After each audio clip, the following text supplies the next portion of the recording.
The Anoka School Board voted this week to go to voters this fall with 3 levy questions. The first 2 would renew levies that are set to expire.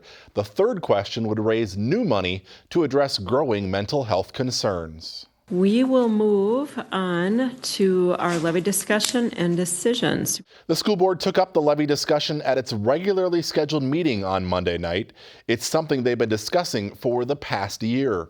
Question 1 would renew the $34.5 million operating levy last renewed by voters in 2012. Funding is used to maintain programs and services, along with keeping class sizes down. As an existing levy, there would be no tax increase. Question 2 renews a $4.5 million capital levy for technology, first approved by voters back in 2011. Again, as it's an existing levy, there would be no tax increase. Question 3 would involve a tax increase of about $10 a month for 10 years for a $250,000 home. The operating levy would be used to extend mental health and social emotional support for students, including academic support for underachieving students. You know, question 1 for me, if it weren't passed, that's a dismantling of our school district. That would be brutal. And like Board Member Simon said, it's not about scaring the public. It's not about anything other than look at the reality. Take 10% of your family's operating income and make it go away and try to make it through a couple months. Not going to happen. To me, this is about giving people a choice, and so I will support all 3 going forward. I have heard over and over and over again that we need to give support to students for social emotional learning and to help them bridge this gap that we've had in this past year. And $10 a month is a great start at a way to do that that is desperately needed. District 11 residents will cast their votes on the 3 questions on Tuesday, November 2nd. A recent survey conducted on behalf of the school district showed more than 80% support for renewing the current levies and more than 60% support for question 3.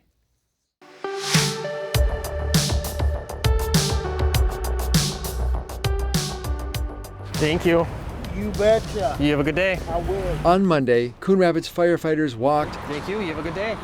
and ran up and down turn lanes at the intersection of Northdale Boulevard and Main Street for the annual Fill the Boot campaign. The Fill the Boot campaign we do annually at the end of June, just before our carnival, goes to the MDA to help kids with muscular dystrophy. Thank you very much. They stepped carefully around cars, collecting money for MDA. Great, thank you.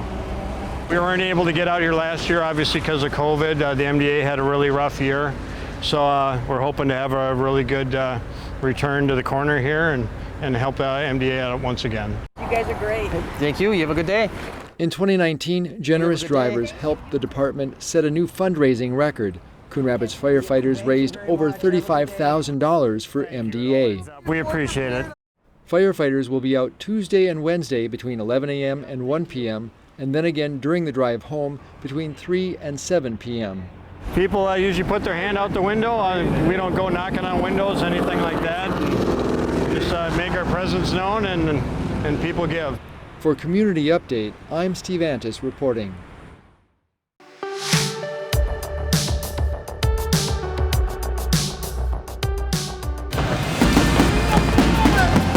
July begins with the return of the annual Coon Rapids 4th of July community celebration following a year off due to the pandemic. The fun starts Saturday, July 3rd at noon with the rides and games. The parade is set for 1 p.m., followed by a car show at 5 p.m. And at 6 o'clock, there's live music from the Castaways. On Sunday, July 4th, the 5K run starts at 8 a.m. The Rockin' Hollywoods will perform live at 6 p.m., and of course, the big fireworks show blasts off at 10 p.m. Let's see. Does this one look okay? That's fine. I need another one. Okay. Another popular summertime tradition starts mid-month. The Coon Rapids Farmers Market is open every Wednesday between July 14th and October 13th from 3 to 6 p.m. It's located in the parking lot of the Coon Rapids Ice Center and sponsored by the Anoka County Growers Association. You got to live for yourself and nobody else. If you leave me. After a break for the 4th of July holiday, the summer concert series resumes July 8th with the Shimoleski Fun Time Band with polka music. On July 15th, it's Eric Christensen and his support group singing the blues. July 22nd, the Authorities take the stage with classic rock. And July 29th, it's the Latin Sounds of Ecuador Manta. The concerts take place at 7 p.m. at the Coon Rapids Dam. And that'll enter you in a raffle, and we're going to give away some nice gift cards for Kendall's. Also in July, you have 2 more chances to attend a summer neighborhood meeting. On July 13th, the Summer in the City series heads to Peppermint Stick Park, which is located near Coon Rapids Middle School. And the final meeting takes place on July 27th at Prospect Park. Council members and city staff will be on hand to discuss various projects going on around the city and answer questions from residents.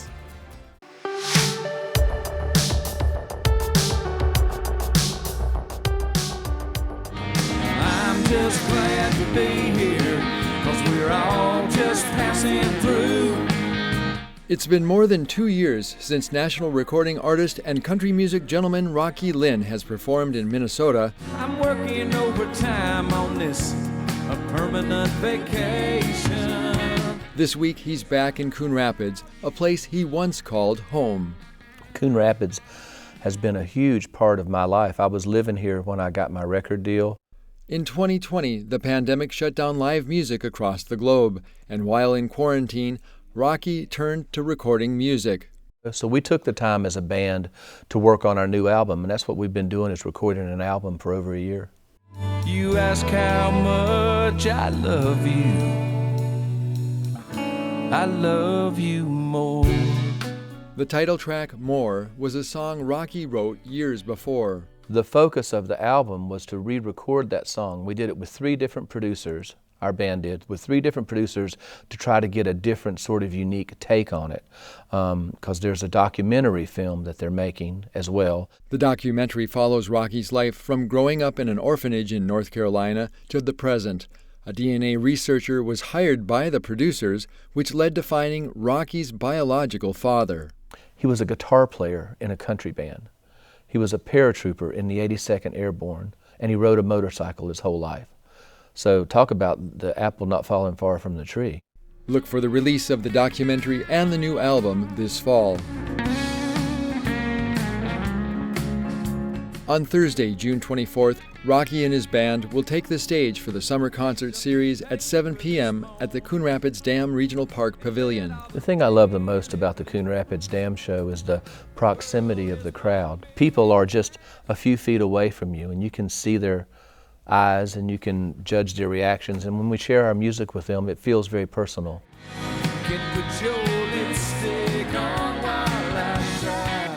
If you missed the live concert, you can watch for it in the coming weeks here on CTN. For more on Rocky Lynn, check out his website at rockylynn.com or follow him on social media. For Community Update, I'm Steve Antis reporting.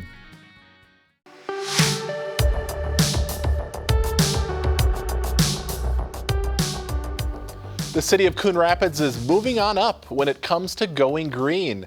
The city recently became a Step 3 city in the Minnesota Green Step Cities program.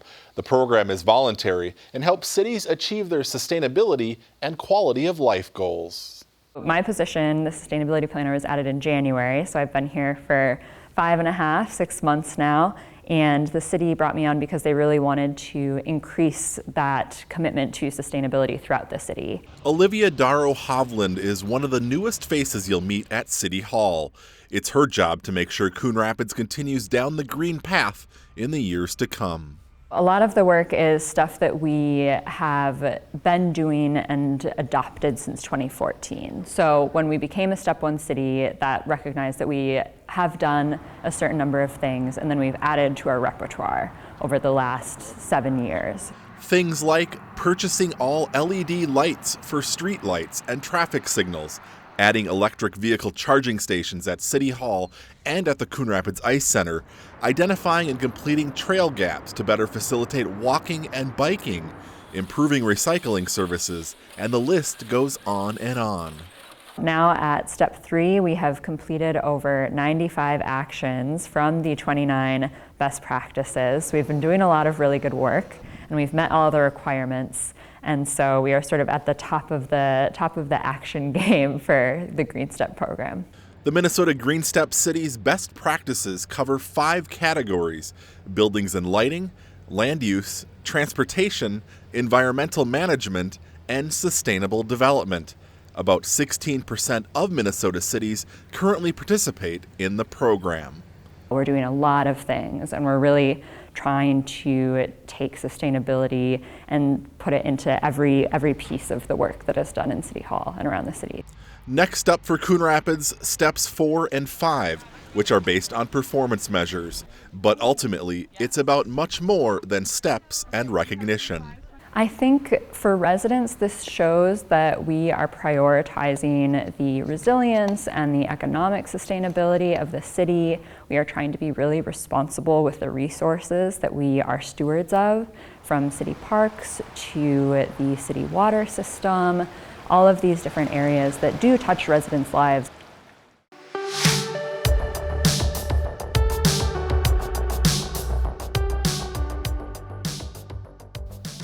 Here's your City Council recap for Thursday, June 17th. The Coon Rapids Police Department plans to start using body cameras later this year. On Tuesday night, the City Council approved budget amendments to get the system up and running. The total cost for the body camera system is around $390,000 the first year. There's around a $50,000 annual fee in subsequent years. The police department also needs to hire a digital evidence technician and remodel space to create a new office. The city is using federal CARES Act dollars for the body camera system. The city's oldest fire station could be replaced with a brand new facility in the coming years. This week, the City Council approved an architectural and engineering services agreement for the project. Fire Station 3, which is located off 113th Avenue, was built back in 1970. The aging building has significant maintenance issues, and a new building is recommended. The city is looking to construct a new Fire Station 3 at the old Cook Ice Arena location off Mississippi Boulevard and 111th Avenue. The 35,000 square foot building will include 4 double deep bays, 2 pull-through bays, training features, and more. The concession stand at the Coon Rapids Soccer Complex is about to get a facelift. On Tuesday night, the City Council approved a construction contract for the work, which is expected to cost around $122,000. The project will upgrade the concession stand along with the restrooms. The work is expected to start in mid-July and be finished in October. And that's some of the latest actions by the Coon Rapids City Council. You can stay up to date by checking out the full agendas online at coonrapidsmn.gov. The meetings are also live on cable and streamed on the CTN YouTube channel.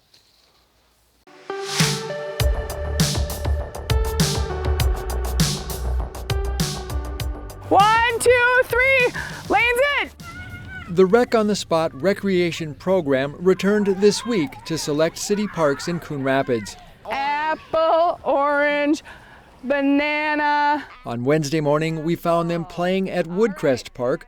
The mobile recreation unit visits more than a half dozen parks each week. Activities are designed for kids ages 5 to 14. Our goal is to get kids out of their houses, away from their screens, and into their neighborhood parks. We play games. We have large group games, small group games. We do an arts and crafts every day. It's just really an opportunity for kids to burn off some energy and meet some other kids and have some fun over the summer. Rec on the Spot visits 7 city parks on a rotating basis on Tuesdays, Wednesdays, and Thursdays through August 12th. The program is free to all participants on a drop-in basis. No pre-registration is required. New this year, snacks are available for the kids. For more information, check out the city's website.